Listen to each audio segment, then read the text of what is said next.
So this week we are in part 2 of our innovation stories of everyday objects. Last week we had shoes, this week it is the humble bicycle.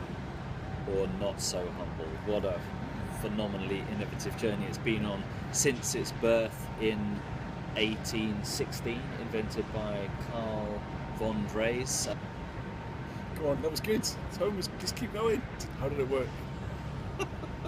Well, I would hope that I would have the balls of Carl von Drais, who invented the first bicycle, the Laufmaschine, the running machine, the wooden two-wheeled vehicle that you basically sat on and used your feet on the ground to scoot along. My second example, which is the flour peddler, two Canadian brothers, been milling flour by hand at farmers markets in Canada.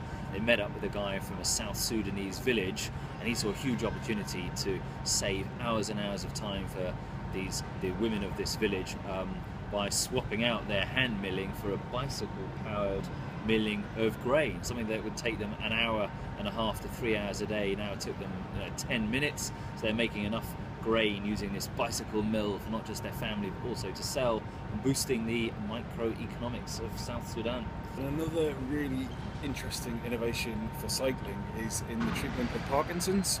So there was a neuroscientist took some Parkinson's sufferers on a tandem bike ride, two pedals at once, and what this neuroscientist did was to make the Parkinson's sufferers, all by accident, actually pedal far harder than they would, and within a few days that had actually cleared up the majority of the symptoms of Parkinson's. One intended consequence of innovation is the Blaze laser light, created by Emily Brooke, a product engineering student, I think at Oxford, and she was inspired to solve the problem of the increasingly high number of people who die on their cyclists on London's roads, most of them, or many of them, going under lorries and buses, because the drivers of those vehicles can't see the cyclists that are up their left-hand side. And so Emily created a laser light that shines up to 7 meters in front and paints, using laser light, a green cycle, a shimmery green cycle on the road. The drivers can see it. And another really interesting recent innovation is the Copenhagen Wheel.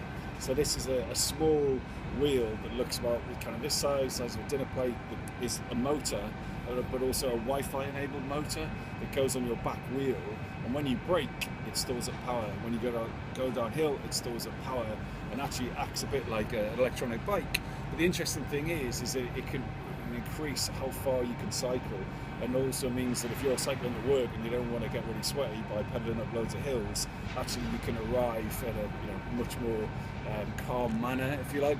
But the great thing is, the insight is how can we make a bike more like a car? What we've learned from our research into the innovation of the bicycle is that timing is really important.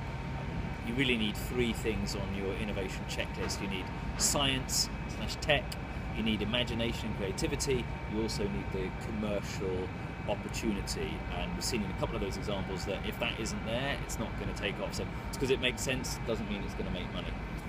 So get on with it, do it. Don't be afraid that the end result might not be what you wanted it to be in the first place, because you may get something you didn't expect. Is that it? Hang on, mate.